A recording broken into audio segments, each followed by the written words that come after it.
Hey, Pat. Hey, Matt. How are you doing? This isn't about you. This is about the listeners. Hey, listeners, we have had an idea. Yeah, we had a very good idea, Matt. We were thinking about old forms of promotion, forms of marketing for people who can't afford marketing teams. And we were thinking about how crowded of a field the podcast world is. And we have a bunch of flyers. We thought maybe it would be fun to rely on you, our listeners, to get those flyers out to places that we can't reach. We're going back to paper. Matt, you and I have been visiting comic book shops in the American Northeast. We've covered about a 30-mile radius to this point.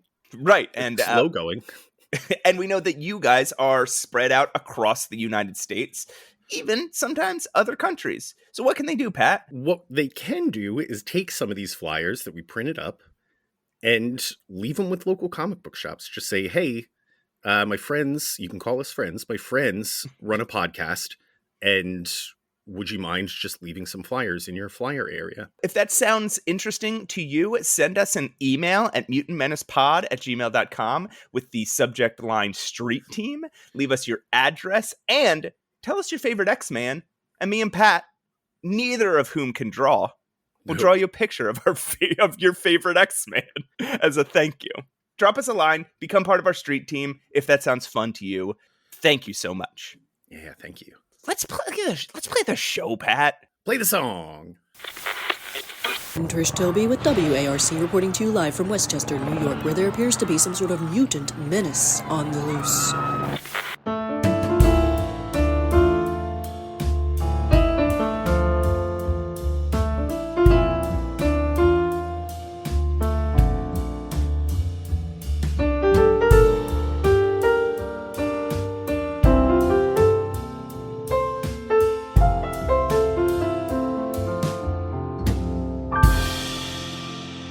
Everybody, I'm Matt Allcamp.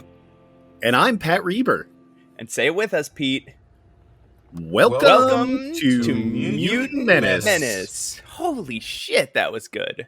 Yeah. I'll take it. I feel like, though, the timing is such that we should click the button as we say it with us, Pete. Yeah, there's a little pause that I'm noticing. Yeah. And we should speed it up a little bit. Can we put Pete on like 1.25? Let's go, bub. Oh, Jesus. That was fast.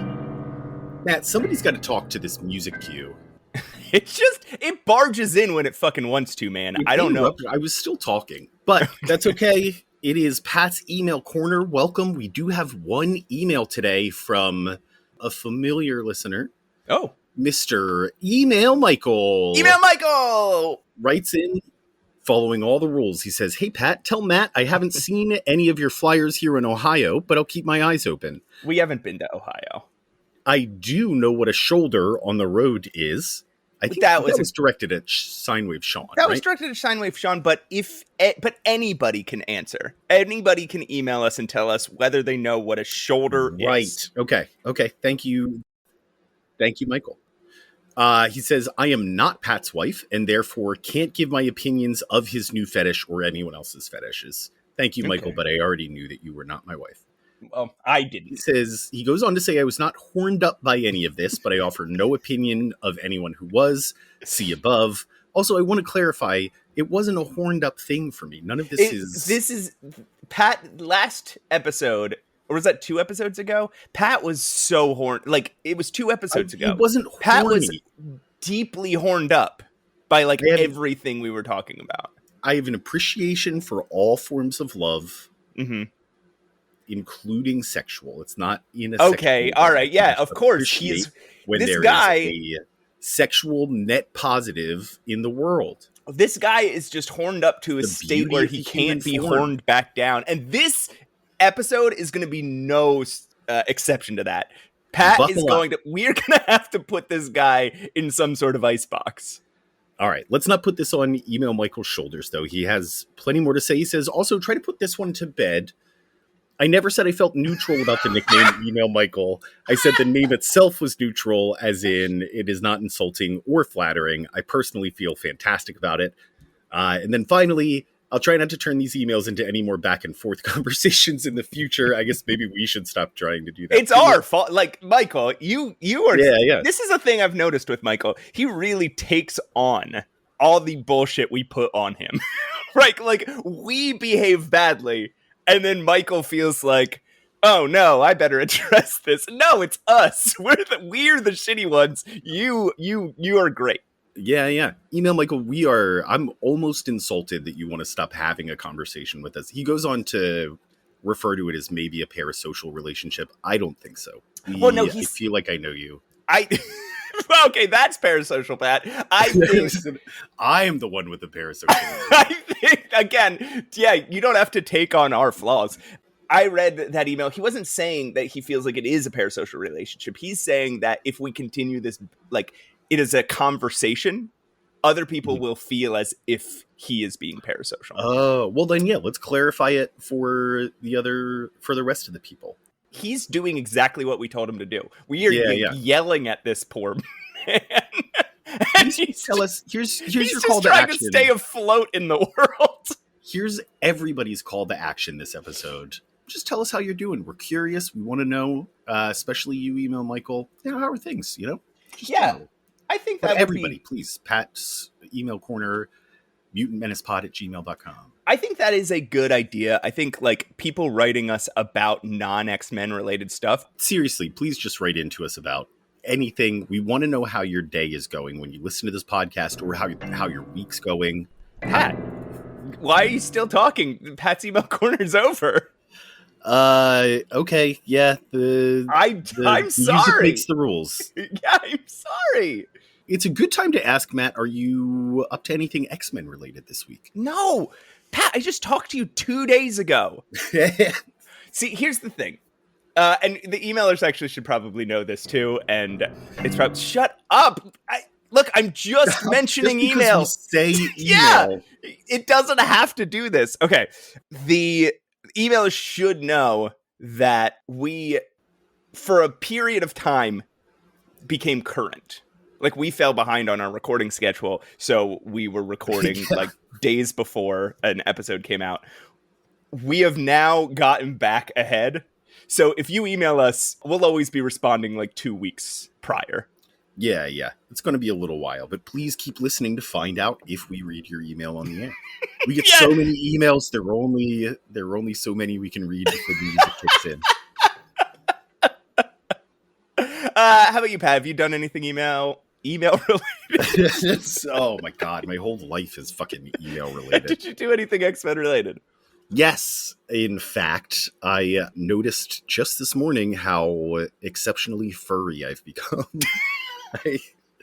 I very badly need a haircut, and also I tend to get my seasonal depression in the summer just because I hate the heat. I will not go outside, and so I've stopped grooming my beard, and I've just kind of let it grow out. I'm a man who's not to, well, I guess to brag, but it's something that I feel justified in bragging about. I'm a man that grows a very powerful beard, and it is at its peak right now.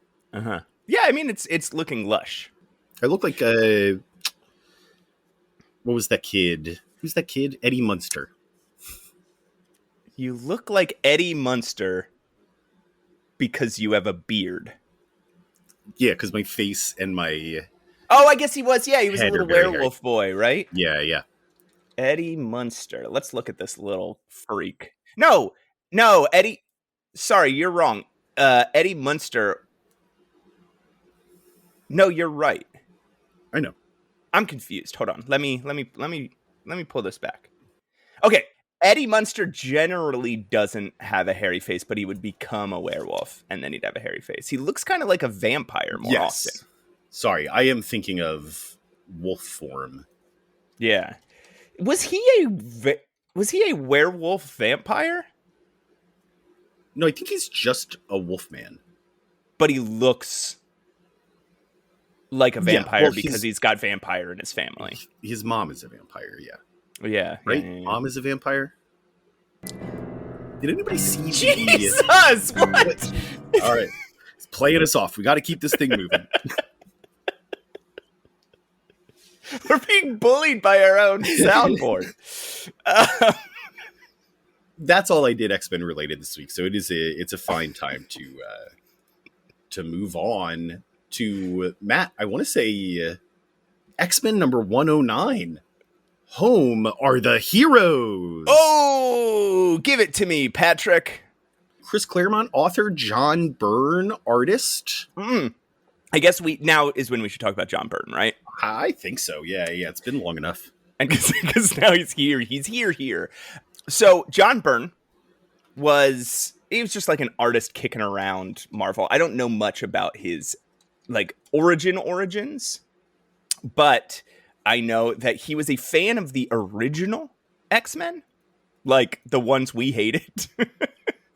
Okay. Yeah. Which Claremont wasn't. Claremont only read Roy Thomas and Neil Adams' run, and it constantly made John Byrne mad when Claremont was like, oh, I have an idea for Cyclops' origin. And John Byrne's like, Cyclops already has an origin. That already happened. Exactly. That's justifiable, I think. He got the gig because he apparently would tell everybody in the Marvel offices that if Cockrum ever left the book and they didn't pick John Byrne to replace him, he would beat them up. Is he a big guy? He also, I don't know. He also pitched an X-Men series during the time that X-Men was on hiatus, and it didn't get picked up, obviously. But eventually, I think it's the 90s, he would do or 2000s, he would do a series called X-Men: The Hidden Years. It's pretty universally panned. Okay, well, that's a shame. We could have potentially read it in the Dark Ages, but I feel like let's save it till the 2000s because, again, I hear it fucking sucks. Yeah. Let's get it in context. Let's get it in historical context, if not continuity context. Yeah. But yeah, it's an in-continuity, like, fill-in. What were the X-Men up to during that time? Anyway, apparently when he started, Chris Claremont was known for giving these incredibly long plot summaries. Like, he wouldn't with Dave Cockrum because him and Dave plotted things out together. Yeah. With John Byrne, he would give apparently like 15-page summaries for 17-page long comics. That tracks with the way that he writes. John Byrne was a big man. He was beating people up. He's a big man. He was a big Wolverine fan, so that's why the series starts to gravitate a little more towards Wolverine in this time. Yeah, sure. And he and Chris had all these ideas for who Wolverine was that didn't end up being able to make happen because some other people kind of took the reins at different points. But like, for example, he once drew Wolverine's face, not knowing that Dave Cockrum, like the issue where Dave Cockrum revealed Wolverine's face hadn't come out yet. Yeah. Mm-hmm. So he drew Wolverine's face and sent it to Chris. And apparently this made, like, everything makes John Byrne grumpy. It made John Byrne grumpy. Chris was like, you blew it. We already did this. And even in an interview years later, John Byrne was like, I didn't blow it. I just didn't know. And this is an interview in like the 2000s.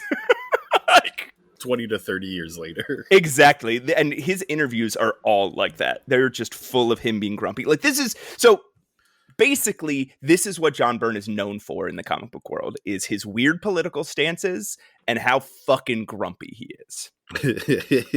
I'm going to dive a little bit into his weird political views because I think they're important. And I think some people are probably like, should I like this guy? Should I not? He views himself as a progressive conservative. Ew. Yeah, it doesn't make a lot of sense. And when you're reading Alpha Flight, you get the sense it doesn't make sense. Like, he'll be talking about fucking the tyranny of the prison system in one sentence, and then the next sentence he'll be talking about like how somebody deserves to rot in jail for not following the letter of the law. It's very strange, especially, again, when you're reading Alpha Flight, you're like, what does this author fucking believe? Like, there's clearly social and political commentary, but I can't put it together. That said, he did introduce one of the first gay characters in comic books. He knew North Star was gay when he introduced Alpha Flight. Okay. No, not when he introduced him. North Star will appear in the X-Men in a few issues, but when he starts Alpha Flight #1. Heavy spoilers, Matt. Sorry. He's an avowed feminist and anti-racist, but he has been known to say both misogynist and racist things online. Oh boy. So he said some horrible anti-trans things in 2015, like talking about people's genitalia and stuff. But in 2021, he came out on his message board in a very strong pro-trans rights stance, calling out people on his message boards for being anti-trans and calling out the Trump administration for being anti-trans, or the MAGA movement for being anti-trans. Yeah. So it's impossible to endorse this guy's social politics. Like, he's clearly super reactionary, but then pulls back and thinks about it for a while, which is the second part is what you want from somebody. Even if you don't agree with them, you want them to be thoughtful. Yeah, they're growing and learning. And empathy always wins out with John Byrne, but like his reactionary side is really shitty. That's so bizarre. I'm trying to map this to like a person I know, and I can't think of anybody, right? In my head, I try to imagine him as like as if he romanticizes Ernest Hemingway. And so he's like, I'm a tough guy, but also I'm a sensitive artist, and I'm a rugged individualist, but also I'm a sensitive human rights advocate. Don't call me a baby. And I beat my wife, right? Like, this is the exact sort of thing that I imagine. I don't know. John Byrne, I'm sure, doesn't beat his wife or Ernest Hemingway. Yeah, that's the But it's he's got this weird dual identity that I'm sure in his head is completely reconciled, but from an outside perspective, it's like, who the fuck is this guy?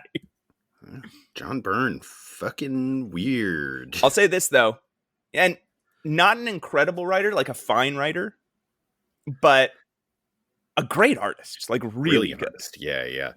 His Superman stuff is really iconic, right? I haven't read his Superman. Have you? I've seen the art from it. I haven't actually sat down and read it. Yeah. What are your associations with John Byrne?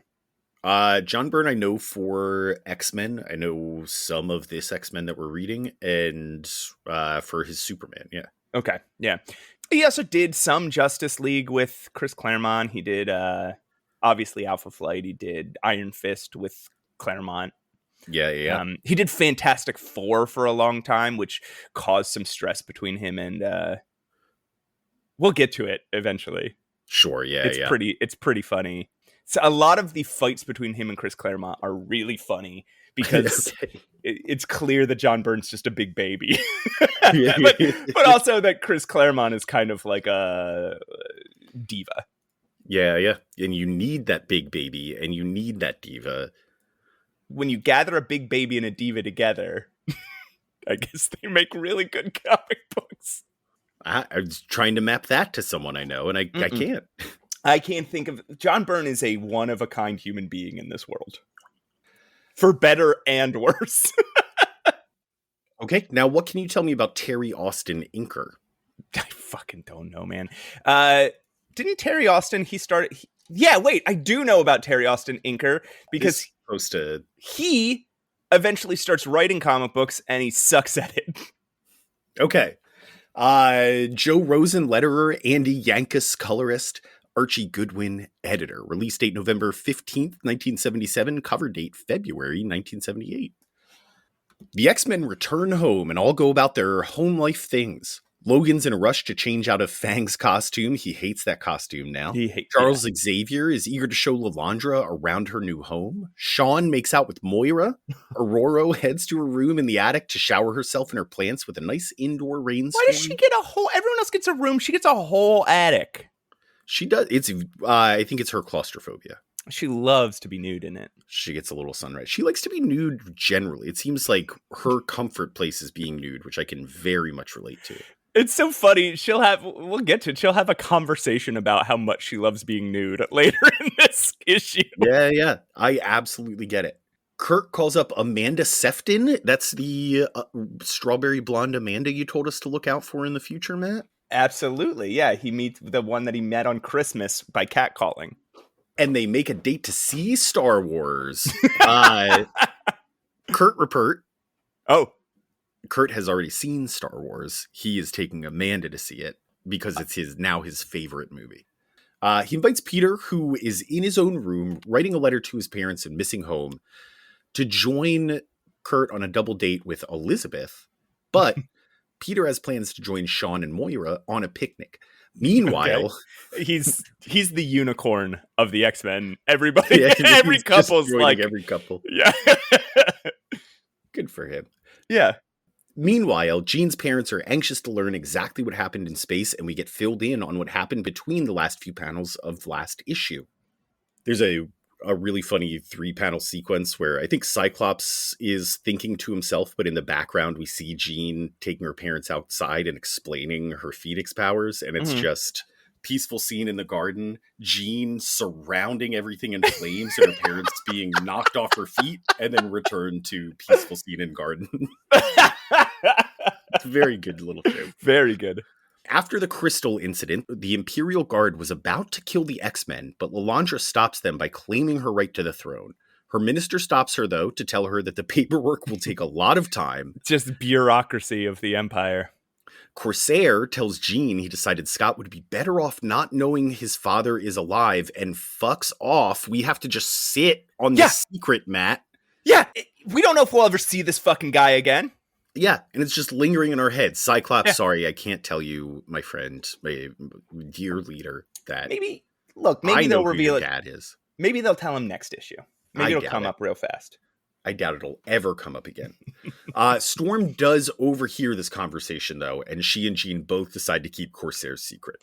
Do you feel like there was knowing what pretty much everybody knows about what's coming up, do you think Chris was like, oh, fuck, we've got to make somebody else have this secret?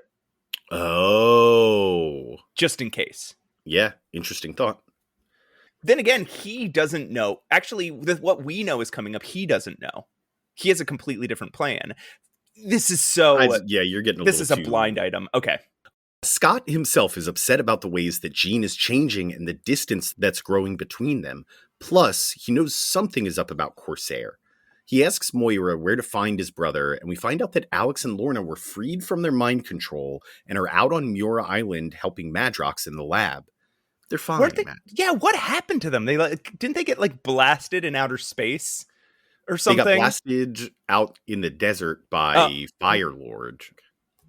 Scott is sulking about all this when Nightcrawler comes in to lecture him on feeling sorry for himself when other people have to make an effort to be happy by accepting themselves and their lots in life despite difficult circumstances. It's an interesting little thing. It's like Nightcrawler's like, do you think that I'm just like a happy clown because I'm insane? No. This is like a choice. I do this on purpose. Like, my life is also bad, but I make the most of it. You should be too. It's like really fucking smart.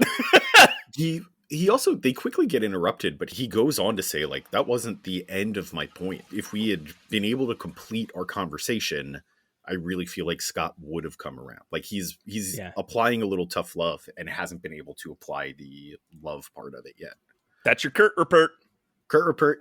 They do get interrupted by Sean, who comes in and invites them on the picnic as well. I guess they've declined Colossus's generous offer. You would be, if you were if you knew Colossus, you have Colossus in your life, you and your partner are thinking just vaguely about a threesome. You're like, there's this handsome, beefy young man who is so sweet. He would be not only a tender lover, you wouldn't be jealous because it's just Peter. And he's fucking hot. So, like, of course, anybody is going to invite this man into their bed. But then why are they inviting everybody else? Maybe they were like, hey, Colossus, you want to come on this picnic? And he's like, sure. Oh, we should invite our friends along. And they're like, we did. Yeah, okay. Let's go invite everyone else. Fuck. Well, as they do start gathering their crew, it ends up Moira, Sean, Peter, and Aurora, and Wolverine, who shows up in full costume to tell them he wants to come along. What's he doing out there? This is an interesting scene too, because he's like, I want to go hunt. And Storm's like, oh, yeah. how could you possibly do that, you monster? And he's like, I don't kill them. The challenge is sneaking up and touching them. He's like, I respect animals. And she's like, oh, I've misjudged you. And he's like, yeah, fucking everybody does. Yeah. It's a little hint that he has more to him than just the gruff bully that we've seen. Now, him hunting by going up and touching things is a little ridiculous. It's strange, yeah.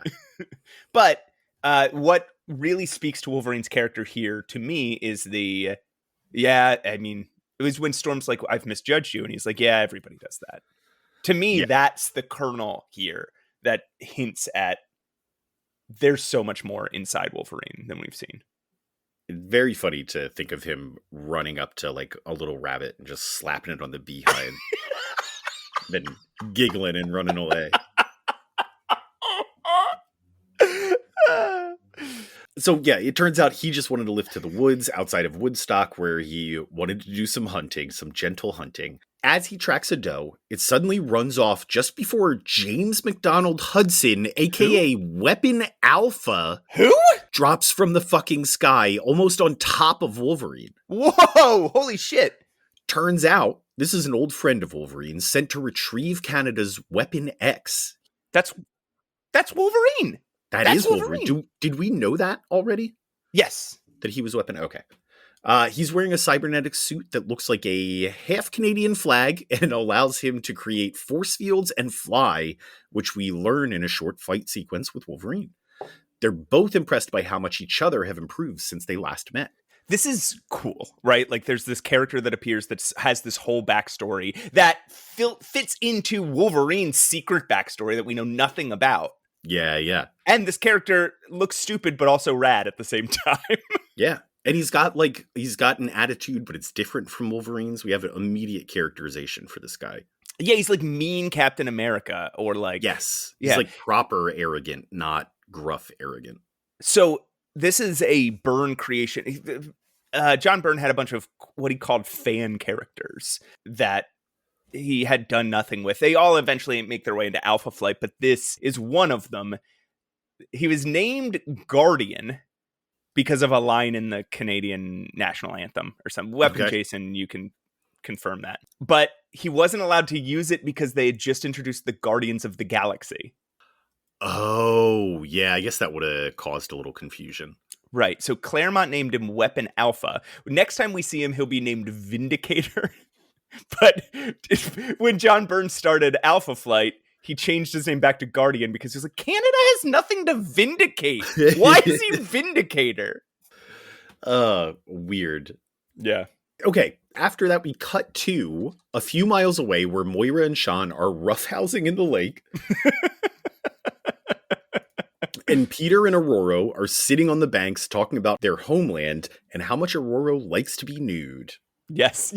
This is the conversation where she's like, I don't get why you all cover yourself with cloth. Yeah. Again, I can fully relate to this. If I am inside my home, the blinds are closed, I'm probably nude. At very least in my underwear, but yeah. I never walk around nude. Like I sleep shirtless with my breasts out. I'm in the buff. I gotta keep these things hidden. I gotta keep the goods. Oh no, there's no mystery about me. All of a sudden, in the midst of this conversation, their good pal Wolverine comes flying past and collides with a tree. This brings the rest of the X-Men into the fight with Weapon Alpha, who we now find out has super strength and can fire beams from his hands. Okay, everyone can fire fucking beams. When one of those beams strikes Moira, Sean lashes out, causing Weapon Alpha to give up his mission. With a pop, he disappears. That's how I read that sound effect. Pop. He disappears, vowing in his head to return with the rest of Alpha Flight. The end. Whoa. When Wolverine hits the tree... Okay, I gotta tell you this, Pat. When Wolverine hits the tree... Colossus has all these exclamations, like, Lenin's ghost! And Lenin's beard! Which... I was reading, apparently those go away when the Soviet Union dissolves. when the USS Hard dissolves, and the only catchphrase that's left is when he yells, "By the White Wolf!" All of these appear to just have been made up by Chris Claremont. Completely. Like, this is not something Russian people say.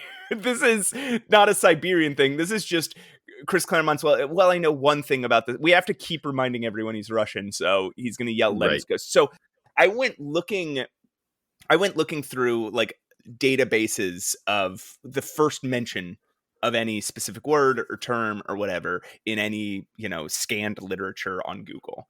Google has this thing, and I searched for the term Lenin's Ghost, and I looked through a lot of fucking books that had the word Lenin and the word ghost.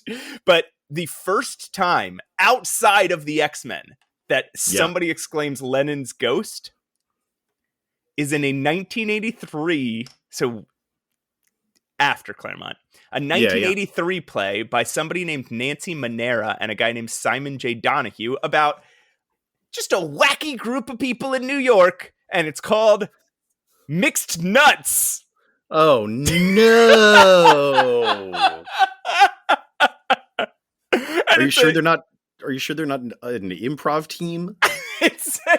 There's a Soviet woman who speaks in like broken English, and at some point she's like, "Lenin's Ghost," which means that it's officially a coined term, right? Yeah, it means that fucking they read, or they knew somebody who read X-Men, and Chris Claremont made it into a fucking thing that if you want to be weirdly ethnically stereotypical against people from the Soviet Union, you have them yell Lenin's Ghost or Lenin's Beard. Lenin's Ghost. By the White Wolf is pretty good too. By the White Wolf is good. Also, I couldn't find any, and I also checked, I didn't just check that Google literature thing, I also checked 2 different slang dictionaries. Neither of these were in there. But By the White Wolf ends up in Skyrim. Nords in Skyrim say it. Oh, hell yeah. That has to be intentional, right? Yeah, I Those do fucking not nerds. I do not think that any of these exist outside of the X-Men. As far as I can tell, I've confirmed that for myself, at least. If listeners know differently, rather than just anecdotally, like, oh, I knew somebody who said they knew a Russian person who said it. Like, if you can give me any fucking real evidence, I would love to find out. Same with other shit everyone says, like what Storm says, "By the gods of land and air," or whatever. Oh, yeah. It's a thing that they seem to just love to do. Yeah. Or when Iron Fist said, "Holy God of us all." Holy Christ the Redeemer. Holy the chosen one who died for our sins. Anything else about this issue, Matt? We did a lot of chatting throughout the recap here. No, how did you feel about it? I thought this was fun. This is mostly just character drama. Yeah. A lot of them just chatting with each other. The fight is kind of silly. It's very funny that it ends because this guy's like, "Oh no, it's the X-Men. They'll kick my ass." It's so fast too, and he didn't know about the X-Men. He says to himself, like, "Who are these people? The fucking X-Men? They seem really tough. They're gonna," and then like you said, "They're gonna kick my ass. I better get out of here. Don't beat my ass!" He yells. Yeah. There's not much to it. I think it's very funny that Wolverine he doesn't just ditch the costume. He's like, "I'm sick of these alien threads." He doesn't like the way they feel against his hairy skin. Why have you been wearing it for 2 weeks, it seems? Right, because we've seen them on other adventures. And him in this costume on other adventures. So, like, they're acting like, we just got home from space. It doesn't appear so. It appears like they've been hanging out for weeks. And then doing other stuff. And then this is just them getting home from dinner or whatever. And they finally had it. Yeah, I mean, we see Wolverine change back into street clothes.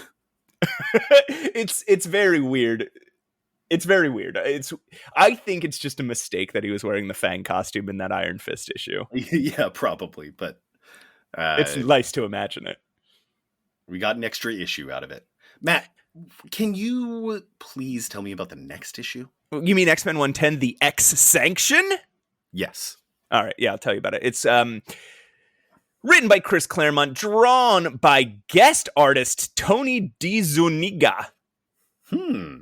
Lettered by Annette Yawecki, colored by some Yankees, edited by Archie Goodwin, and with an art assist by Dave Cockrum. He draws the first page. He draws the prototypical, iconic X-Men baseball game. Oh, it's very good.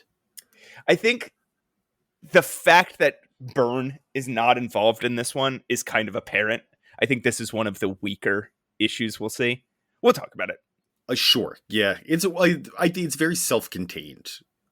Yeah, and it just doesn't have the dynamism that Cockrum or Byrne brought to the plotting of these issues. Yes. Yeah. I think the action. Well, we'll get into it. Let's. The X-Men are playing baseball in their front yard. Adorable. By the way, this was released on January 17th, 1978, cover date April 1978. It's an adorable thing until Wolverine decides to pop his claws and threaten to kill Colossus because he made it to first base. Matt, it's first of all, it's that he's hit 2 home runs so far. I think you're This one's not a home run, though. This one's not a home run. They catch it and they throw it to Wolverine. Wolverine's standing on first base. Well, yeah, that makes it so he's hit 2 home runs already, which Wolverine is mad about, and he's taunting Colossus about. Colossus hits the ball. It's another home run, except Jean uses her powers to put the ball in her glove. But the house rules of X-Men baseball is you have to touch the person. You have to tag them, they call it in baseball. So it becomes this scene where Wolverine and Colossus collide with each other, and then is normal. The dust kicks up, and then as the dust clears, Colossus is sitting on top of Wolverine, which honestly makes me think that Wolverine tagged him out. Like, it seems like... But Wolverine popped his claws before this. So if you're going to say, like, Wolverine is mad because of that, his claws were already out. And the professor is mad, not because they're fighting, but because he wants them to play ball. Not debate. What are you doing? Play ball. This isn't a debate. Play ball. Anyway, they decide to take a break to drink soda. But Wolverine just broods on how he's a loner and in love with Jean. No. Moira steps away to let the, quote, man from the phone company into the house. She got a hookup appointment. Sean, keep watch on your lady. But when she does go inside, the guy shoots her with a tranquilizer gun and starts snooping around inside the house. As he starts to do something to their computer system, a telepathic message floods into this man's mind. It's not Jean Grey. We find out his name is WARHAWK, and the unknown telepath saved him from insanity and will not tolerate failure. We find out that even he doesn't know who this person is and yearns to be free of them as he gets back to work. Do you know who this person is, Pat? No, I have no idea. You don't even have a guess. No. Huh? I have no idea. I truly, I've racked my brain and I could not think of who this was. Soon the X-Men give up their ball game and head inside to train in the danger room. Is it evil Professor X? It's somebody we haven't met yet, I'll say that. Okay. The professor and Jean decide not to join them, but encounter WARHAWK in the hallway, who shoots them both with tranquilizer darts. This guy loves it.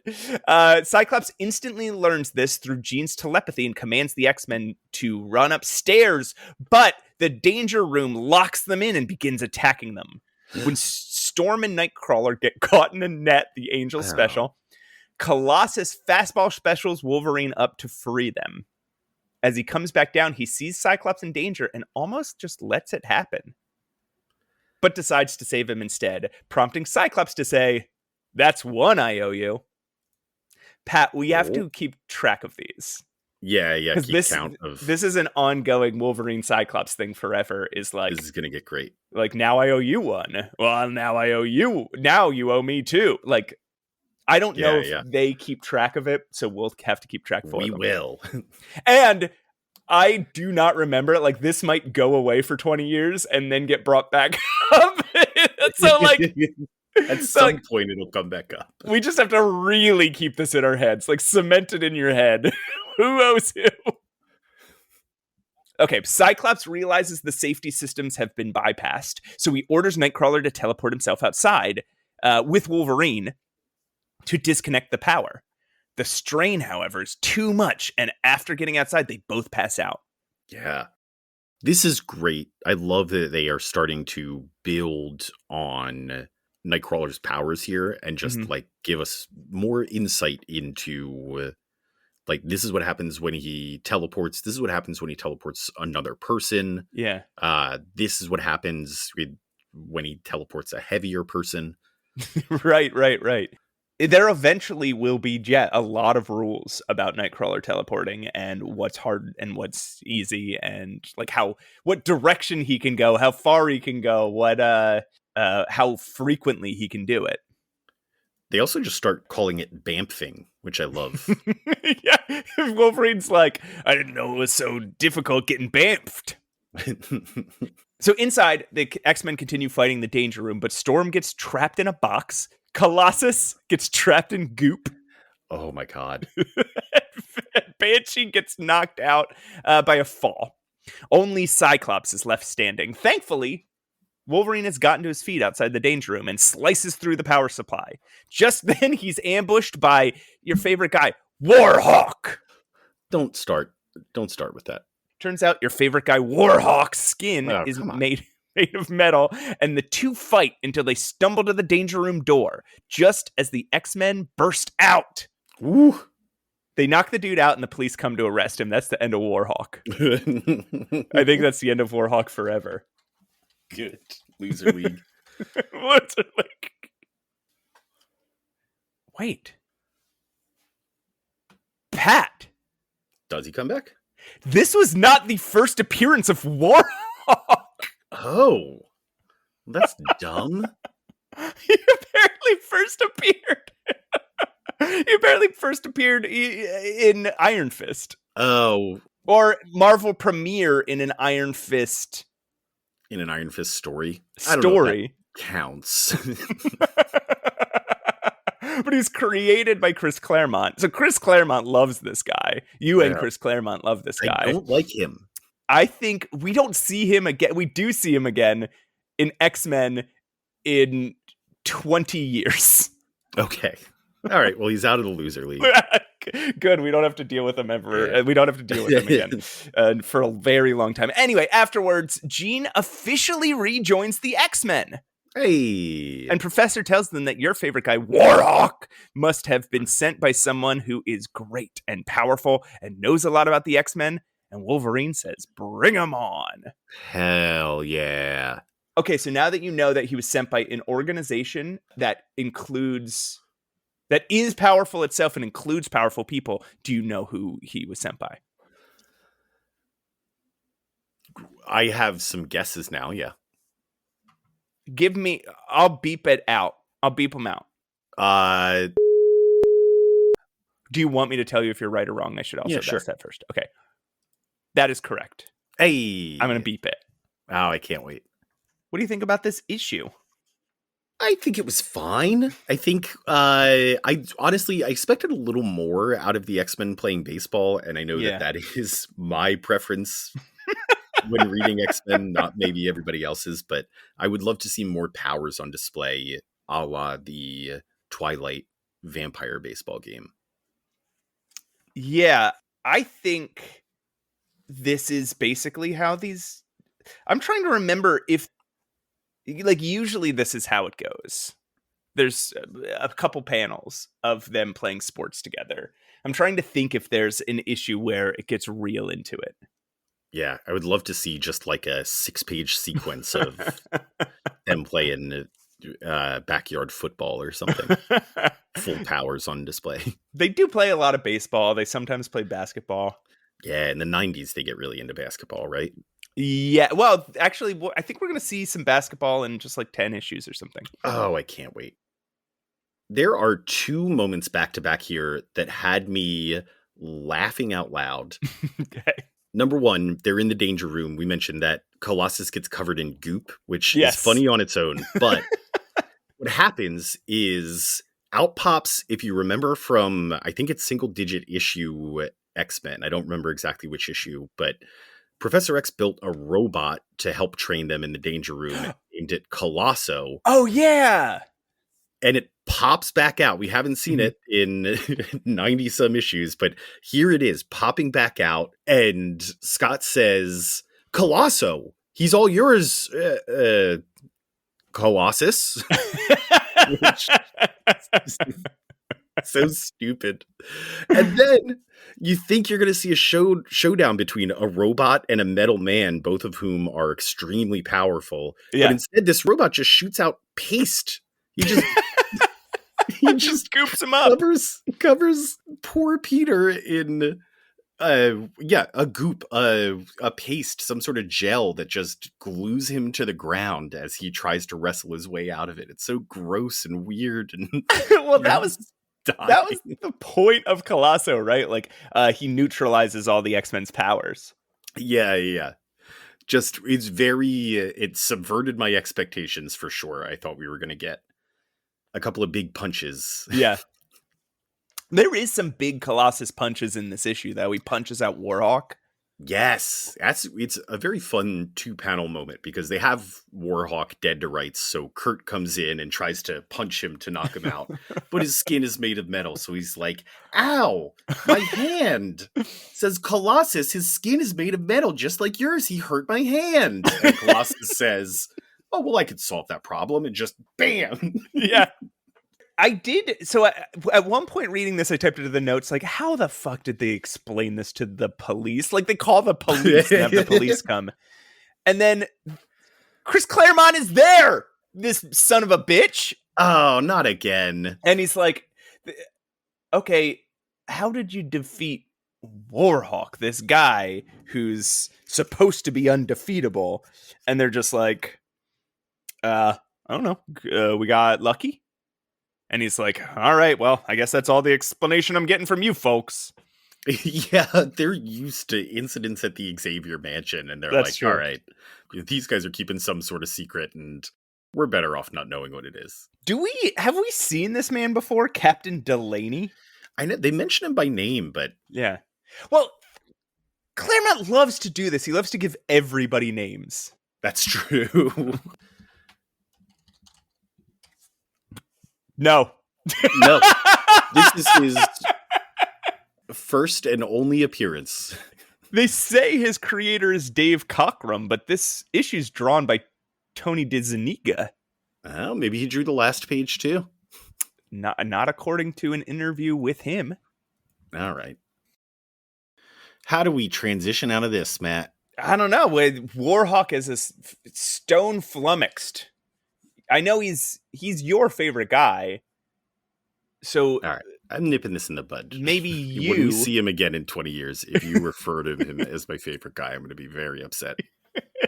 He's your favorite guy, so you get to have your cake and eat it too by telling me about X-Men 111. All right, why don't we say I said, let's move on to X-Men number 111, Mind Games. Mind Games! Chris Claremont, author, John Byrne, penciler, Terry Austin, inker, Tom Orzechowski, letterer, Mary Titus, colorist. So long to that Yankees. They were that probably because we made fun of him so much. He left. And finally, Archie Goodwin, editor. Beast, Hank McCoy, is at the circus in Sullivan County, Texas, and he's astonished as he looks up and sees that all of the featured performers appear to be the new X-Men. Plus, he recognizes the carnival barker, Sean Cassidy, a.k.a. Banshee. Since he's never met them, so he claims, he decides to do some detective work and wander around the carnival looking at the acts. I do have to say, Beast, you don't remember maybe meeting them on the video screen when you talked to Professor X about 15 issues ago? He does say he's only seen their pictures, so maybe that's what he means. That's more of a video of them. I would He gets hit a lot. That's true. A lot of blows to the head. Uh-huh. He's no Scott Summers. Among the circus, we do recognize Wolverine, chained up and naked under a sign that says Man Beast of the Yukon, Nightcrawler as the Demon, and Storm as the Goddess in a leopard bikini and tooth necklace in front of a generic African backdrop. Great. Uncertain of whether he's on the right track, Beast flashes back to how he got here in the first place. I do, in to Beast's credit, he does point out, like, this poor woman, nobody should be subjected to this. He is pointing out, like, this is racist and shitty. Yeah. But it is right there on the page. Yes, we are looking at it, yeah. Apparently, Lorna Dane called Hank in a panic as Havoc had been kidnapped. Wait, what? Yeah. What? I'm sure we'll find out about that at some point. Maybe next episode? Maybe. I'm not going to spoil anything. Okay. When he arrived, the mansion was deserted. Using the computer, he found the X-Men at Mr. Mike's one-ring traveling tent show in Texas. Why is it called Mr. Mike's? We read the whole issue, so we know who's in charge. Why is it called Mr. Mike's? It's a good cover. Nobody suspects a Mr. Mike. Nobody knows that I'm Mr. Mike. As Hank reminisces, he makes his way into the big top where he sees a redhead acrobat named Ms. Destiny miss a catch and instead of falling, float her way back down to the earth. I hold on. I have to interrupt you again here because Beast says she's falling to her death. I gotta get out there. And then the narrator says she doesn't start floating till the last possible second. So it's not like he saw, oh, she's fine. He must have just decided, never mind. I guess, yeah, like, he didn't actually make a leap towards it. Yeah, he's like, oh, I better go save her. Maybe I don't want to. And then, oh, phew, thank God she has telekinesis at the last second. Well, he notes how different she seems, but he's now sure that that's his buddy, Jean Grey. Oh. He follows her back to her trailer, but when she doesn't recognize him, her bouncer comes in. Huh? It's Slim Summers, a.k.a. Cyclops. Whoa! Beast boots him out of the trailer, and Scott, hey, Rubes, the rest of the circus after Hank, who flips and punches his way to the safety of the freak show tent. We're back to Hey Rube, Matt. Yeah, Hey Rube. This was the biggest argument we've had on the podcast so far. Apparently, if you haven't listened to the earlier episodes, Hey Rube is a common carnival call for support, but the only source we can use to verify that references the X-Men's use of it as that's the not source. True. It certainly is. Nuh-uh. In the canon of this podcast, it is. In the real world, it's like it was first recorded back in like the 1800s. But it's fine. This Hey Rube call calls the rest of the circus in on Hank, who flips and punches his way to the safety of the freak show tent when a metal arm punches through the canvas and knocks him to the ground. The rest of the carnies pile on and drag him to the boss's tent. The boss, who turns out to be Mesmero. It's Mesmero? It's fucking Mesmero, Matt. We haven't seen that guy in so long. Yeah. When he got beaten up by sentinels. Yeah. Very easily. And then he was left in the care of Superintendent Chalmers. Yeah. And then he went from Judge Chalmers to the circus, I guess. Having watched Beast get taken, Wolverine shakes out of his mental hold and, through extreme exertion and force of will, snaps his steel chains. It's wild. He proceeds to make his way through the carnival and slaps Cyclops and Phoenix back into consciousness. He is... Go ahead. He is just going back and forth. Backhand, front hand. Backhand, front hand until Jean snaps out of it. So are we meant to think that he snapped Scott out when he backhanded Scott. I think so, yeah. It only took one backhand for Scott. But we don't hear Scott talk until later. So, like, is it just Jean that he snaps out and then she mentally frees everybody else? I like to think he freed Scott with a backhand, and then Jean is just in such a difficult place right now. She's so mentally fragile that it took so many fucking slaps. So then do you imagine Wolverine walking around slapping all of his friends? Like, then he's like, they take him to Banshee and he's like, slap! Yeah, and then they take him to Storm and he's like, backhand! I think he's so happy that he finally has a purpose. Just to walk around slapping all his friends. Yeah, he's got a place on this team. Now, two scenes unfold at once. First, Beast resists Mesmero's control long enough for him to get distracted by the escaping prisoners, and then lifts both men holding him into the air and bonks their heads together. Then, some strange figure from out of panel knocks Beast out and causes Mesmero to recoil in horror. In the other scene, the X-Men beat up a bunch of carnival folk again. Again, yeah, they always. Why are they doing this all the time? And make their way to Mesmero's tent. He stands stoically in front of the door and then suddenly collapses as if his strings had been cut. Beyond him, a man in a red costume and a horned helmet rises from behind a desk. It's Eric the Red. Wait. No, I'm just kidding. It's Magneto. To be continued. I would have quit the podcast. Wow. I don't know. Does this happen more than twice? That the X-Men join a carnival? It is, or is it just twice? They say it's been weeks. It's been weeks that they've been working this traveling tent show. I think of this. Actually, I didn't dislike this. I think of this as one of my least favorite issues of this run. But then I read this and I was like, okay, I really like it. I don't know why. I think mind control stories bug me. When characters, it's the same reason that alternate universe stories bug me. Like, I want to see my characters. I want to see them being themselves. And when they're being other people, I'm just kind of like I'm a little bored, I think. But this one was actually pretty cool. It was cool to see Beast. It was cool to see Wolverine slapping people. It's such a dynamic setting too. Like, if you're gonna implement mind control, like we saw Magneto do it a few episodes back, and like, fine, that was a little boring. He just mind controls the X-Men. But what they're doing here is creating this like weird alternate reality for the X-Men to live in. Yeah.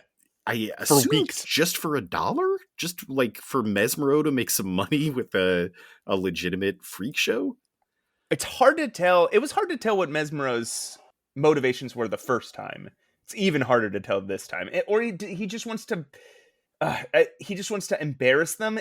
There's something that we left out of the description that it's just a one line where Jean says she's got a date with the boss. And it makes me wonder if there's something a little grosser and more nefarious going on with Mesmero. Yeah. And if he gets some sort of like sick thrill from doing this to people. There's something so weird and kind of creepy about them being trapped in a carnival and like living this happy-go-lucky life, having no idea that they are actually superheroes. With Bruno the Clown and his friend Jukie with a chain. Yeah, they just fight clowns in this one. That's the action that we get. Bruno and Jukie are the first two. It's also, I think, the like noir detective mystery unravel to it is really fun. Maybe I'm just saying that because Hank's in a trench coat and hat. He's in a trench coat and a hat. And it's not a mystery to us, but I guess it is a mystery to him because he just keeps going like, this doesn't seem like what I know about these people. They don't seem like they do this. Why he didn't think, oh, it might be mind control, which I've seen a dozen times before. Yeah.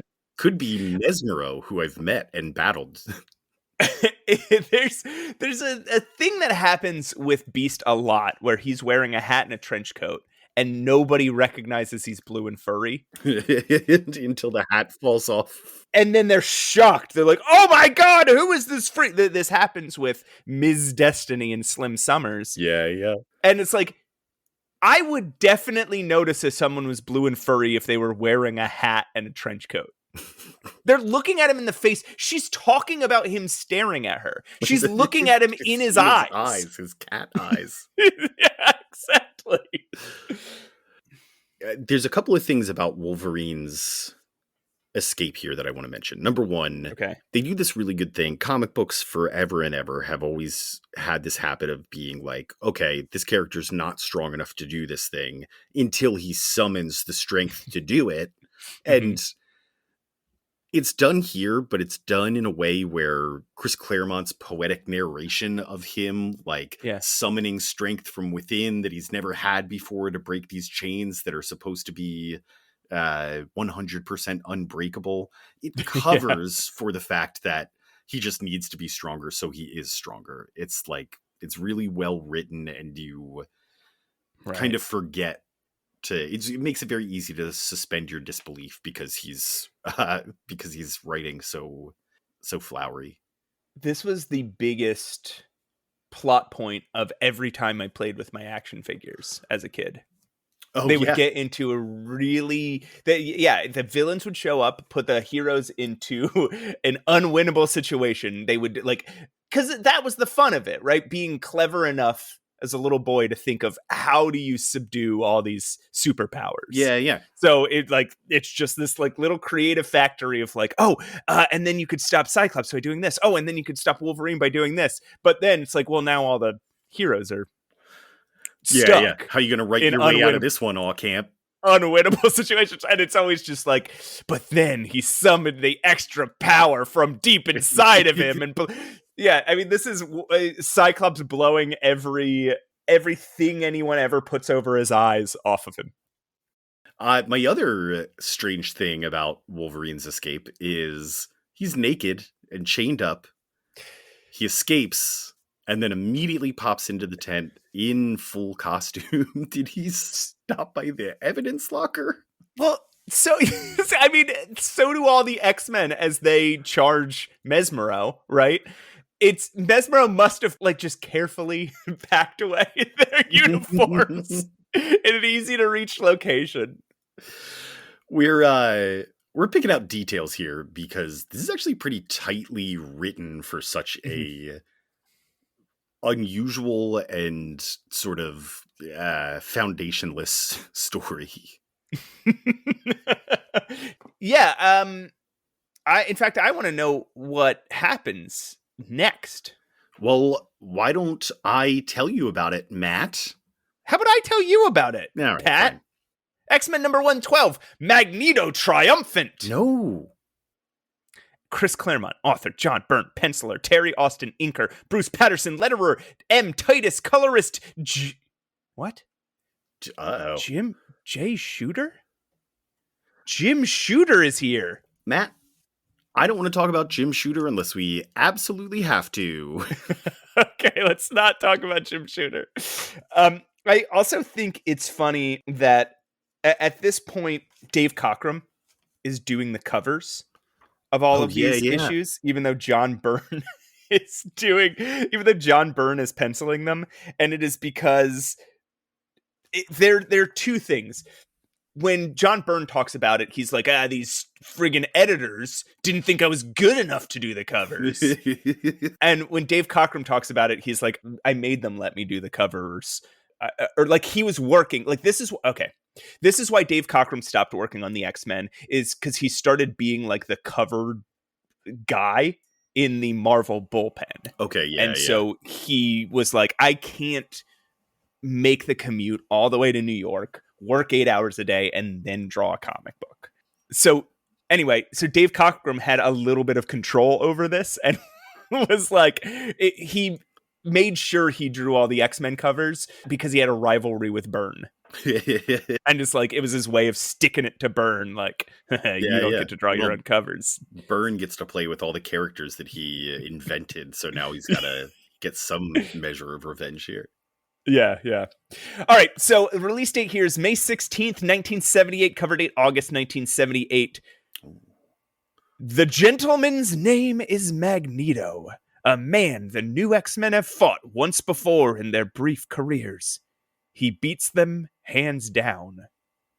The narrator sets the scene for us. Magneto lords over the X-Men inside a circus wagon, daring them to attack him. When Wolverine almost does, but defers to Scott's command to back off. Interesting. Cyclops sends Nightcrawler to go outside and scout the area instead to see what Magneto's got planned. But outside, to Kurt's surprise, he finds they're actually flying through the air in this wagon, already miles above the Earth. Holy cow. How would they not notice that? And why couldn't Jean just put it back down? Wolverine tries to attack him again, but then Scott reminds him that Magneto is keeping them in the air right now, and if he kills Magneto, they'll fall. And he won't, because Jean's there, but whatever. Yeah. Magneto explains that, looking to finish the job against the X-Men after Muir Island, he followed Beast as Beast hunted down the X-Men at this traveling circus. Magneto confirms that he was happy to zap Mesmero and take control of the situation, as he's no relationship to Mesmero. Mesmero's Magneto was a fucking robot. The entire time, Matt. It was up in the air whether the Lorna Dane is my daughter incident was robot Magneto or real Magneto. Turns out, confirms it. Yeah, he's confirming here that for some reason, robot Magneto was like, I think this woman's my daughter. Right. He even points that out. He's like, the guy who said he was Lorna Dane's father was a robot. Yeah, just for some reason. And he like lectures Scott. He's like, you haven't been paying attention. We have, you motherfucker. We pay attention to way too much. After a brief interaction with what appears to be the Mexican Air Force. Fucking Chris Claremont loves brief interactions with the Air Force. And it doesn't matter who. Like, okay, we didn't talk about this, but a couple issues ago, we saw the Canadian Air Force. Right. And they were just like this secretive. It's so funny because it was just like this secretive, like. They're all cloaked in shadow. But they all have Canadian flags on their helmets. Yeah. And this one, looks like the Air Force, but they all have Hispanic names. They call each other by Hispanic sobriquets. Yeah. And they use Spanish expressions. So it could be the Spanish Air Force. Could be the Spanish Air Force. Could be no, because he's dropping them in the Amazon, so it's some South American Air Force. Oh, could be the South American Air Force. The country of South America. There's a thing that might be a little quasi-racist there, but I'm not going to bring it up because I don't know. But if anybody's from us like, or from the X-Men, from the X-Men, but okay. If anyone's like, why don't they mention that thing? It's because I don't know if it was intended to be or not. All right, I'll say to you, Pat. Okay. Yeah. Anyway, all right. It's probably a little racist. All right. After a brief interaction with some South American country's Air Force and what must have been hours of awkward silence, the circus wagon arrives in Antarctica. They're just flying around in a circus wagon. Antarctica. They're just flying around in a circus wagon. It's so weird. In low orbit. All right, so they arrive in Antarctica. Again. Where it descends into one of the rare active volcanoes of Antarctica. But Magneto's powers keep them safe as they plunge through the hot lava and into a giant underground complex, one of many that Magneto has apparently constructed around the world. Yeah. Wow. Yeah, remember busy. Remember when he was underground and he found what we thought might have been Grotesque's civilization? Yes, maybe. And he made a base down there. Taken over those bases. This is just a guy who loves to build forts. He's been a busy little baby. Like, let's just let this guy build some forts, build some base, because he's got his island base. Mm-hmm. He has his asteroid base. Right. He has his underground base that he made Weapon Alpha in. He's got his underground volcano base. He's got his Savage Land base that he made the mutates in. And it mentions that he has these built all around the world too. These little these weird underground layers. Right, so this one counts for a bunch of them. Yeah. But these other ones are just there. Like, there's just a laboratory in the Savage Land. There's just a secret island base out in the middle of the Atlantic. Yeah. There's an asteroid filled with machinery that he resides in sometimes. So strange.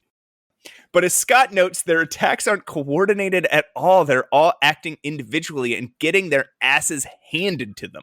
Beast, Nightcrawler, and Colossus are all tossed easily aside. Yeah. Storm shows she's powerful enough to beat Magneto, but her resistance to killing him gives him the opportunity to take her out. He's prepared for Cyclops and Banshee, the two X-Men that have proven to be individual threats in the past. Phoenix's power cuts out on her mid-blast. Wolverine is quick enough to get one good slash in, but only catches Magneto's cape before getting knocked out by his own fist. It's a good scene. Magneto pulls why you hitting yourself on Wolverine. The X-Men are defeated. Oh. And when they awake, they're all shackled into metal chairs by the legs, wrists, and neck. Magneto, once again lording over them, introduces a robotic nanny that will be their caretaker in their new permanent home and prison. Imagine if somebody got Rosie from the Jetsons and said, she's too fat. It is. That's true. He invites them to try to use their powers, or to even just try to reason with him, but they all find that they cannot. Magneto explains that he has no wish to kill them. We know. He never does. You can't kill anybody, dude. Well, no, that's not true. You can kill military guys, I guess. Yeah. But and you can't kill the X-Men. You just love innocent them too much. civilians. Yeah, exactly. He wants them all to suffer the same fate he did by being turned into a baby. But since he can't just turn them into babies, he allows them full mental awareness, but the coordination and communication skills of an infant forever. Ooh. To be continued. It's actually, when we talk about some of the horrifying fates that we find people in through X-Men comics, this one's pretty upsetting. This is some really cold villain shit. Yeah. Yes, it is. Like the idea of trapping you in your own mind.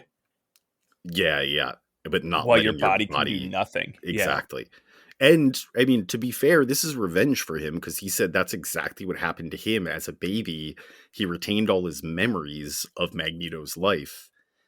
He just couldn't communicate or even coordinate himself enough to use the powers he knew he had. Okay. But none of these guys were responsible for that. That's true. First of all, I don't think most of these guys weren't even there, right? It was Professor X and the Defenders. Yes.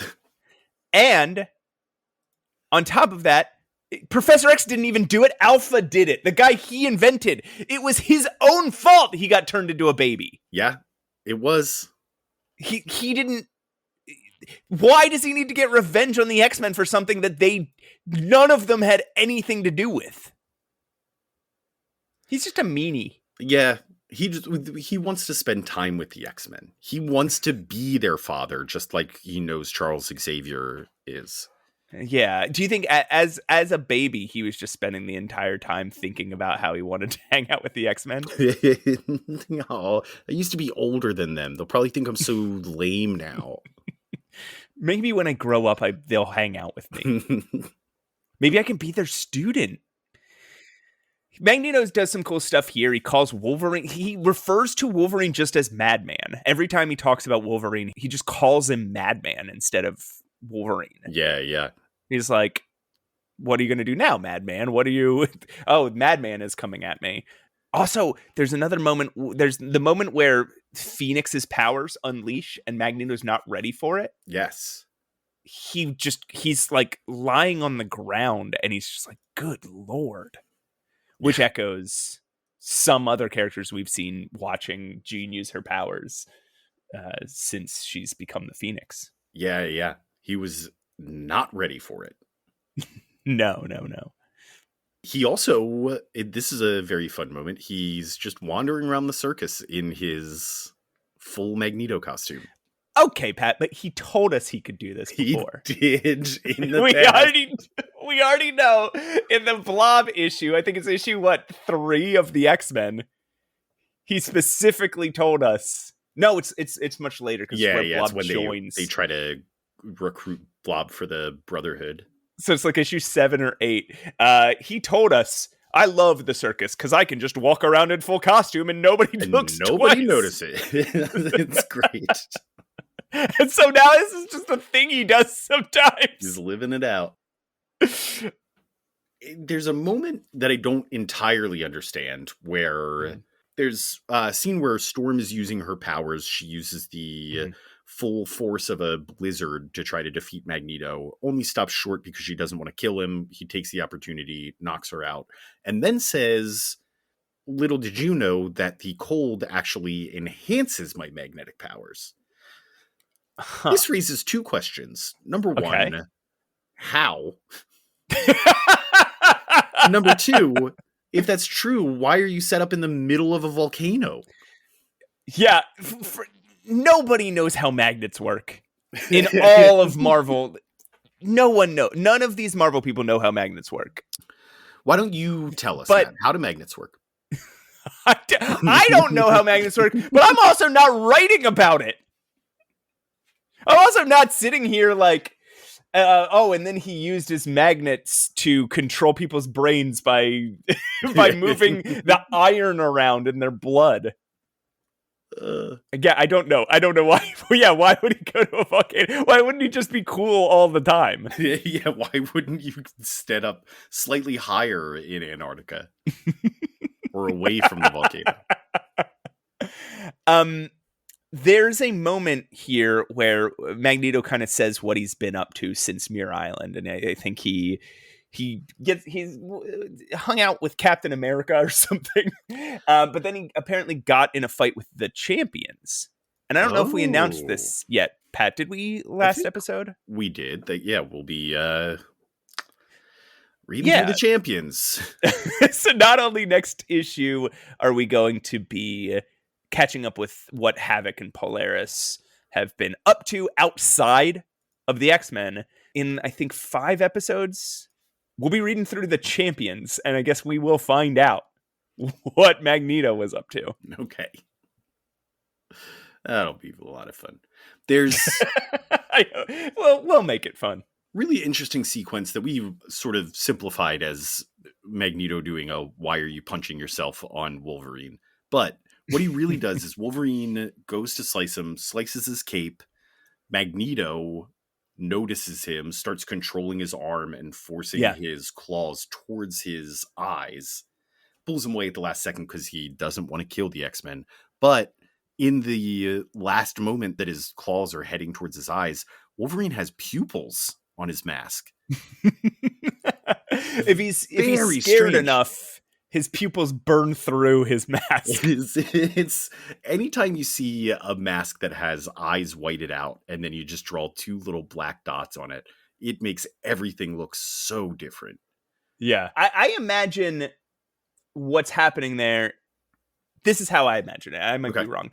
Is that I imagine that all bright white eyes on a superhero costume are little panes of glass. Okay. And so generally, you're just seeing light reflected off of them. I got But every now and then, if you get close enough, you can kind of see their eyeballs through it. That's interesting. That's how I've always imagined it. But I just thought when they put their mask on, their eyes turn white. That's another very valid theory.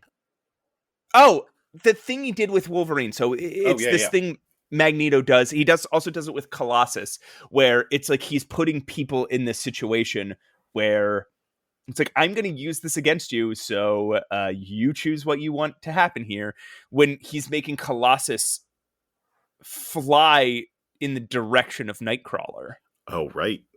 And it's like Colossus has to choose, okay, I guess I have to power down. Like, this is going to knock me out if I power down, but if I don't, it's going to kill Nightcrawler. So he drops out of metallic form. Yeah. It's a really good Colossus moment. So Pat, why don't you tell me a little bit about the next issue? The next issue? Because I'm so excited to find out how the X-Men get out of this one, which they definitely will. Because they're the X-Men, they're gonna win. Yeah. Let's read this in the exciting conclusion. X-Men number 113, Showdown. Chris Claremont and John Byrne, raconteurs. Terry Austin, embellisher. A. Kowecki, letter. Yes. Stop! What? Stop it! So, starting this issue, is where Byrne and Claremont would plot issues together over the phone. Oh, and that's why they have co-creator. That's why they have co-creator credits. It's because instead of the very long plots, Chris would call John and they'd talk, and then they'd call their editors and talk. And John Byrne has a lot of complaints about which editors would side with Chris and which editors would side with John. And Roger Stern, I wonder when he becomes editor. Roger Stern will take Byrne's side more often in arguments, and this kind of sets them up for failure eventually. Uh-oh. Because when somebody else starts taking Chris's side, John Byrne's like, I'm sick of this, and runs away because he's a baby. Also, the book's monthly now, I don't have to interrupt you later. I'll just say it now. Yeah, thank you. Now try not to interrupt me again. Chris Claremont and John Byrne, raconteurs. Terry Austin, embellisher. A. Kowecki, letterer. G. Ween, colorist. Glynis Ween is back. Hey, Glynis Ween. Roger Stern, editor. I guess he's editor now. Oh, okay. And then Jim Shooter, editor-in-chief. Release date June 20th, 1978. Cover date September 1978. We open with Magneto storming through an Australian aerospace research facility in Woomera for something. We see that he's been attacking several research and military facilities through New Zealand and Australia, as BBC News' John Cheever explains that the Fantastic Four, the Defenders, and the Avengers are all as unavailable as the X-Men to do anything about it. Often Claremont uses real life reporters, but yeah. as far as I could tell, John Cheever wasn't one. There's a John Cheever who's an American novelist, but doesn't appear to ever have been a John Cheever at BBC News. Yeah. I wonder if we'll see this John Cheever again. It's interesting. He says the Avengers are under house arrest. I wonder what's happening there, Pat. I don't know, Matt. We're not following the Avengers. He says the Fantastic Four are disbanded. I wonder what's happened there, Pat. You know what? We're not following the Fantastic Four. Oh, okay. Well, he says the Champions just disbanded. What's happening there? I guess we'll find out in a few episodes, Matt. Oh, damn it. Okay. Meanwhile, Charles Xavier is on a lover's getaway in the south of Greece with his new girlfriend / soulmate Lilandra. Xavier is concerned that he can't sense the X-Men, but Lilandra assures him that they're probably perfectly fine. Seems like this was good enough for him because we do not see him again in this issue. That's true. Back in the underground lair, the nanny is employing her unique form of torture, babying the X-Men as their fully formed brains suffer inside their inert meat prisons. She's like feeding Wolverine mush. Yeah, and he's going, meow, meow. She's like, oh, you spit up a little bit, scraping it off his chin. But Magneto's plan has a fatal flaw. Storm may only have the agility of a 6-month-old, but if you remember, Matt, at 6 months old, Storm was already as coordinated as a child. She's able, in this trap, to wriggle her headband loose, inside which are her trusty lockpicks. We see her reflecting on her time spent with Ahmed Al-Jabbar, her childhood master thief mentor, and remembering the lessons he taught her. Storm comes so close, but ultimately drops the lockpick on the floor, which brings Nanny rushing in, where she reaffixes Storm's headband back on her head. Storm, for only the 3rd time in her life, cries. She wasn't 6 months old when that happened, right? Like, she was up and walking and stuff before her parents were killed. Well, so I think I've thought this through, Matt. Okay. number one, there is one panel in her origin story. What was this, 10 issues ago? Yeah. Where we see this is absolutely true. It's 6 months old. Canon to her backstory. She is up and walking and has full coordination. She also was mentally drilled by her Master Thief mentor to be able to pick locks in any condition, no matter her mental or physical condition. So with her full competence left, she's tapping into that ability. And with her coordination as a 6-month-old, she has just enough to try to pick a lock. That's interesting. Okay, I get it. Yeah, because I was like, she was like 8 at least, maybe 6. She was between 6 and 8 when she met Ahmed Al-Jabbar. But right. It seems like it's pretty well thought out here. It's really it is. I did not expect that first panel of Storm's origin story, her as a baby, to come back this year and change later. Wild. We find Magneto up in space on asteroid M, which he explains he's been able to reconstruct ever since being restored to adulthood by Eric the Red. He's pinged by an alarm from the underground lair, and being so close to his goal of world domination, he decides to go investigate. Immediately upon arriving back at this volcano lair, Magneto sees signs that the X-Men have escaped their bindings. The lights are out, and Nanny is on the fritz. Bracing himself for an attack, Magneto suddenly finds himself peppered by 4 different kinds of blasts. The X-Men are free and ready to fight. We see, I absolutely love this moment, Matt. We see that Phoenix has linked the whole gang in psychic communication and has Scott calling the shots. It's teamwork time. Yeah. Now, we've seen psychic communication before. This is the first time we're seeing them use it like walkie-talkies to each other. Yeah, which is now how they'll use it forever. Forever. I don't know if there's like a gap between them using it here and them using it forever, but so cool. But it is cool that we're seeing it. Yeah.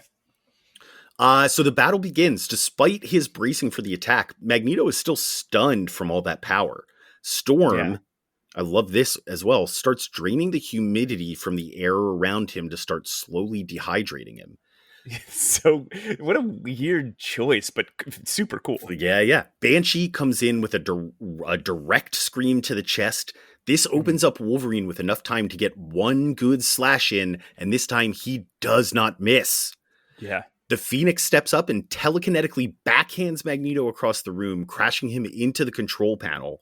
Colossus, against Scott's orders, sees his opportunity. While Magneto starts to feel hot and woozy from the dehydration, Peter rushes in his metal form and starts beating the living snot out of Magneto, powerful blow after powerful blow. Yeah. Beast grabs Nightcrawler by the tail and throws him forward at a high speed, Kurt saying, "There's got to be a better way." There's got to be a better way. Kurt teleports midair at full speed from there to only a few feet from Magneto, and maintaining the same momentum as he's explained to us before, zips by to remove Magneto's helmet. This allows Colossus to land what would be a killing blow on any other man. Wild. So a couple things. The heat, this is very interesting. The heat is not coming from Storm. And Magneto notes this. He's like, is this the heat? I'm starting to feel hot. Is this part of their plan?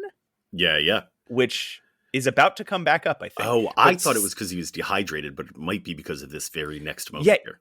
He mentions it. He mentions the heat being separate from the humidity and wondering, is this part of their plan or not? But the other thing, why does Colossus's blow to Magneto's naked head not kill him? Because he's a mutant, Matt. Magnets. Right. Okay. Sorry. He's got magnets in his head that stop anything from killing him. I do think he keeps up like a small sustained force field of metal at all times. I guess that's what we're supposed to, take from this. Either way, the X-Men appear to be cruising to victory when Kurt notices that molten rock is starting to drip from the ceiling. Yeah.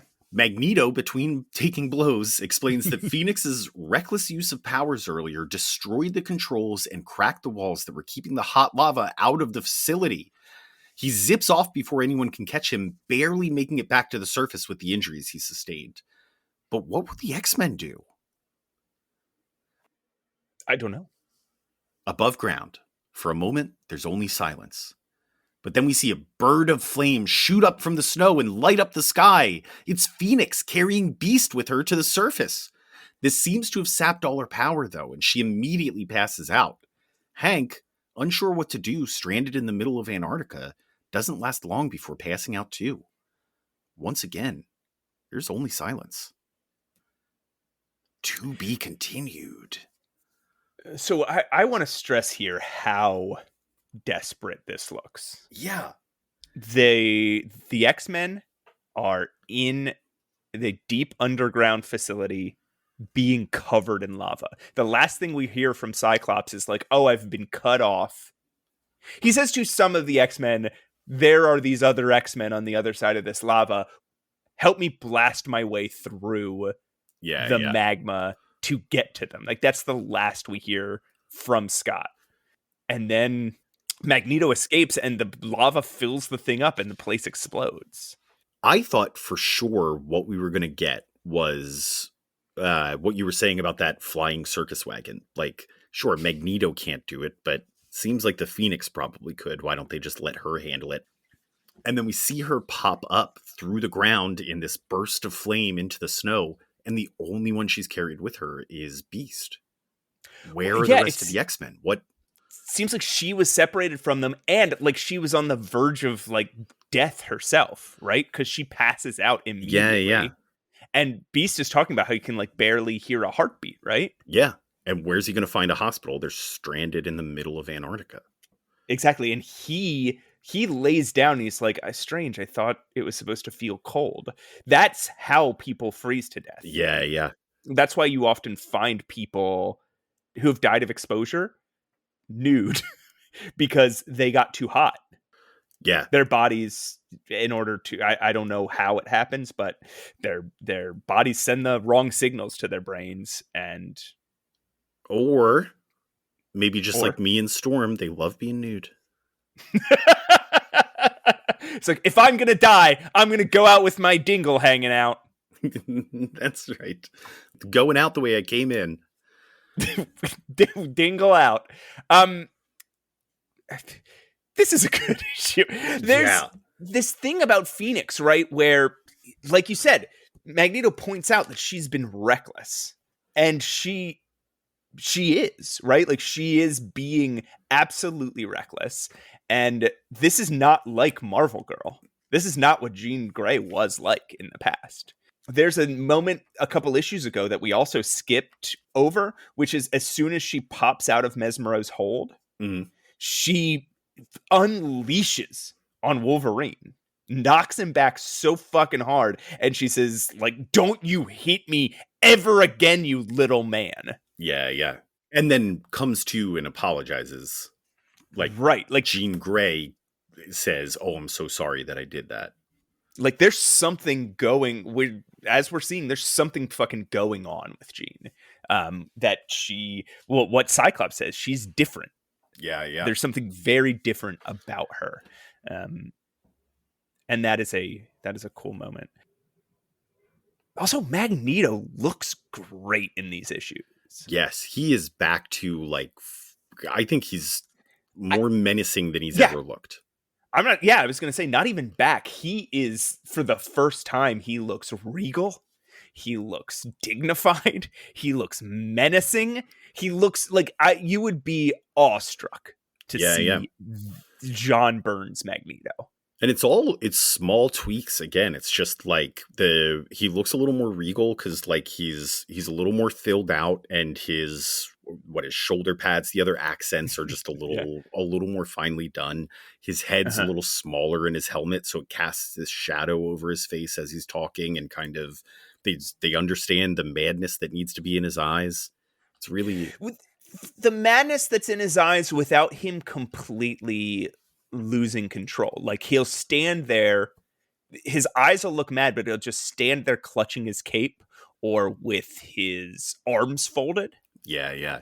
And he looks, again, maybe for the first time, scary and dangerous. As he's walking through that Australian research facility, he seems to be walking calmly with his just arm extended, and things are just happening around him. I agree, man. This issue was it was so good. Mm-hmm. Not just because of Magneto, but Magneto getting such a range. Like, he's at his highest, he's at his lowest in this run. It's really wild to watch, especially with someone that's like not Don Heck drawing the emotion on his face. It brings out just how much of a person he's become. He's not just this menace. He is really a man with motivations. Yeah. And weaknesses and faults. Right. I also love Nanny. Yeah. I love her feeding Wolverine. I love her talking about how she's going to put bows in Beast's hair. I would have liked to imagine that. Do you think that's where they got the inspiration for in Beauty and the Beast when he has a bunch of bows in his hair? Ooh, maybe. I guess we'll find out when we read Beauty and the Beast. I mean the Disney movie Beauty and the Beast. Oh. Is he not an X-Men? Oh, also, Lilandra we can finally use this word. Lilandra finally calls her race the Shi'ar. The Shi'ar Avian Kings. Yeah, the Shi'ar Avian bird rulers. What the fuck? Why did they not mention the name Shi'ar until after the saga was over? There was a whole war. No one said their names until later. She's like, oh yeah, the Shi'ar. Just casually. Chris Claremont must have known he didn't write their name in. Was he just like beating himself up for what, a year? Like, what the fuck do I call these people? I should have mentioned a name. Yeah. What are your thoughts on this run, Matt? How'd we do? I think it's the story that they're building with Jean is really interesting. Yeah. I think we're getting a bunch more little threads. Like, oh, there's some organization that sent WARHAWK to the X Mansion. Alpha Flight is now a concern, right? Yeah, who the fuck is Alpha Flight? Even more than with Cockrum. These characters feel like people all of a sudden, right? With Cockrum, it was like, it feels like everything that is happening is an extension of the characters. But with Byrne, it feels like we are just looking at people. Yeah.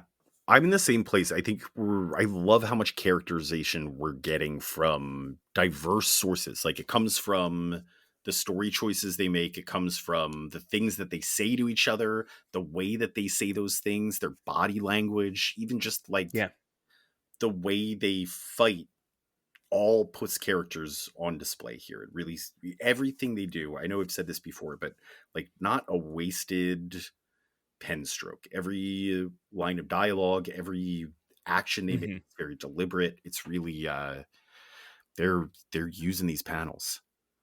And Magneto was cool. Like, Magneto himself was cool, but I do think this was a little bit of a underusage of him, right? Really? I thought, again, he was so much more menacing, and also this is sort of a new approach to him where he's more, I don't know, psychotic, and they return him to his roots. They have him just taking over military installations, trying to like start his gradual takeover of the world, but they still give him more depth and more, it seems like, tact in doing it, and it makes him a more threatening villain. I think, like I said, I think as a character, he comes across really well here. And I like the building of his character. But this plot to just make the X-Men babies, like act like babies or feel like babies. It's like, it's a fine plot for a villain. It feels like Magneto. If you're going to bring back Magneto, it's like Chris Claremont doesn't believe in Magneto because he's brought him back twice now. And both times he's been kind of like it's the same as any other villain of the week story. It doesn't feel like an event. It doesn't feel like this is something that's been being planned for months or years, and we're building up to this huge conflict with Magneto. And I kind of feel like it should. I felt like Muir Island was our build up to this. I thought that his sort of, you can't call it a return of Magneto as much as it's just like he's now back. Yeah, because he has returned. We got the surprise reveal that he's back, and now we have to deal with those consequences. We have to deal with not just him being back, but him feeling a little spited by the X-Men, maybe jilted after they just ran away from the fight with him.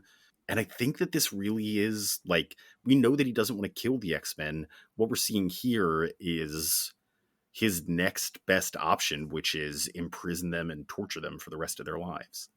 Sure, yeah, but I don't feel him as this lingering threat now. I'm like, okay, they beat a villain, and now they'll fight another villain, right? Like, I don't feel Magneto as like, oh man, and now they have to worry about him. They have to watch him at every turn. Like, that is not how he's coming across to me. I think he seems more diabolical than that. I think it seems like he'll probably go away for a while and then come back again, even more powerful with an even bigger threat. Yes. And I'm getting psyched for that. I love that they brought him back. They gave him this sort of vengeful angle. And now he's back in the world. I agree. I'm also excited to see him come back. I'm hoping it takes a bit, right? And I'm hoping that when he does, it is something. It's not just like, oh, I had a little plot. I have a little idea of how to get him. I'm hoping it's something big, right? Yeah. I'm hoping something explosive where you're like, holy fuck. Sure. Because again, I feel like that's the best way to use Magneto rather than just like a recurring villain. One of the few people who come back every now and then to beat up the X-Men and then get beat up by the X-Men. Yeah, I think we're finding common ground here, which is this is an extremely good setup for Magneto, but the next thing he does better be fucking huge. Yeah. Blow my mind. I don't think this is going to be the case because it feels like, but if it turned out that somehow even this loss was part of his plan, right? Like if he had this super master plan, that would be, that's not what's going to happen, but it would be cool if it was like, that's what I'm looking for from Magneto, something that big where it's like, you don't realize that all this time, all this stuff that happened was all me. He's had the upper hand.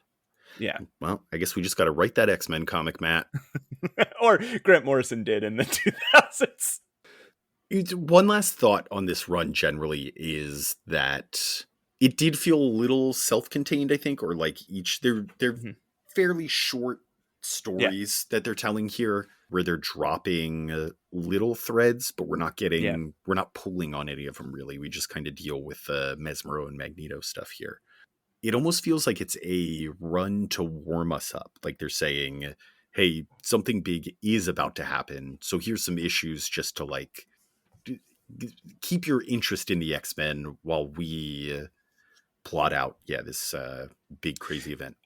I could see that. And like we said, they're introducing these new things like, Alpha Flight is on the horizon. And there's this secret organization after the X-Men on the horizon. We still have to deal with some of the shit we listed last episode. I don't even remember.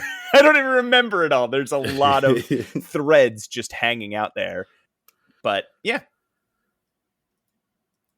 Friggin' cool, man. friggin' cool. Well, I'm about to hang up the call, so as long as there's nothing else. No, Matt, What? you forgot my segment. What segment's that? Pat Steals and Deals. Oh, yeah, let's get a steal and a deal. All right, Matt, we got a good Steals and Deals for you this week. Number one Okay. reason it's good is it's free. Oh, Absolute so steal it's already and deal. It's already a deal. Number two reason, it's weird. Okay. All right, I like weird stuff. This is a very small, again, one of the personal ads on a collection of about 30 personal ads on a full page in the comic book. We have two very big and red words that say free, weird. Yeah. And then if you do read the fine print, it says free catalog of the weirdest records in the world. Right to Ralph Records, Department C, 444 Grove, San Francisco, California, 94102. Okay, so it's just right to us for a catalog of things you can buy. It is. Matt, do you know who Ralph Records is? I know it was an independent record label active between 1972 and 1989. Yes. Yeah, exactly that. Okay. What else?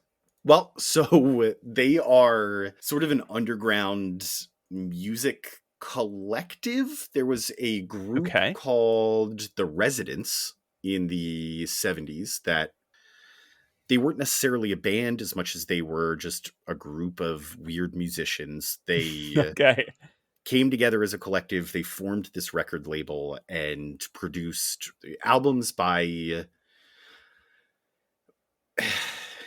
I don't know how to describe this. Avant-garde music, strange, like I'll bet Ween listened to a lot of these guys, right? I'll bet, all right.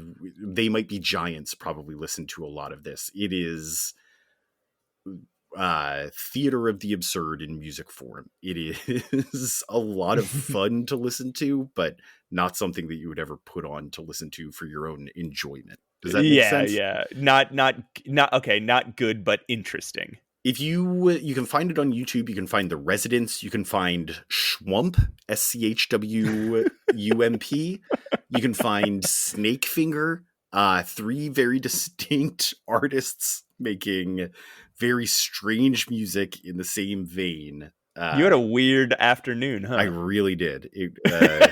So also, fun fact, so when Ralph Records celebrated, I want to say its 10th anniversary, they had Penn Jillette, a young Penn Jillette of Penn and Teller, lock himself in a hotel room for 10 days doing nothing but listening to their collection of records. And he wrote a very long article about it that you can find online too.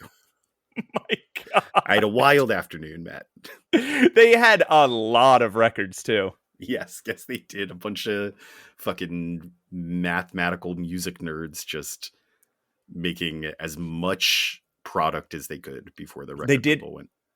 They did a record called The Beatles Play the Residents and The Residents Play the Beatles, in which they got a song by John Lennon on here, but most of them are just them taking clips of Beatles songs and looping them into new songs. It's so strange. It's very I haven't heard it. I'm just reading this on Wikipedia. Very I'm trying to put this into comic book terms. Who was it's like the Howard the Duck of music. How's that? The Spider Ham. Yeah, there you go. Well, that is a steal and deal. So I guess you can write to Ralph Records and get this catalog. They've gone out of business. Oh, damn it. Well, you can write into Pat's email corner at mutantmenacepod@gmail.com. I'll send you some weird music. For some weird music recommendations. Yeah, there's something you can do. Write in and ask us for recommendations. Music, movies, whatever. But tell us just a little bit about your tastes. Or give us some. Give us recommendations, and we'll make fun of you for your tastes. You can also follow us on Instagram at Mutant Menace Pod. Damn right you can. You can find us on any podcasting platform, and it would be so fucking cool of you if you left us reviews or shared the show on your social media accounts. I leave reviews on the show all the time, so you know it's a thing that cool people do. You're not supposed... all right.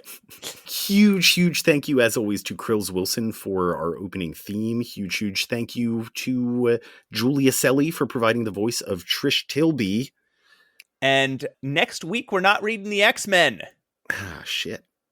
We're seeing what Havoc and Polaris are up to. Oh, cool. Yeah, I'm excited. And I guess that only leaves one thing, and I guess that's just... I'll say our... You know what I'll do? I'll say our standard send-off, and then we could get out of here. Yeah. Like we always say.